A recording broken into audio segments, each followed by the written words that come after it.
سورہ مائدہ یہ سورہ مدنی صورتوں میں سے ہے اور اس کی 120 آیتیں ہیں۔ یہ سورہ فتح کے بعد نازل ہوئی۔ ایک روایت کے مطابق یہ ساری سورہ حجۃ الوداع اور مکہ اور مدینہ میں نازل ہوئی۔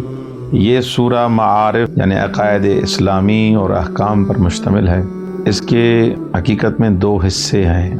ایک حصہ جس میں پیغمبر اکرم کے بعد کے لیے مسئلہ ولایت اور رہبری، عیسائیوں کے مسئلہ تثلیث، قیامت و معاد کے مسائل اور انبیاء کی کچھ امتوں کے مسائل جس حصے میں بیان کیے گئے ہیں۔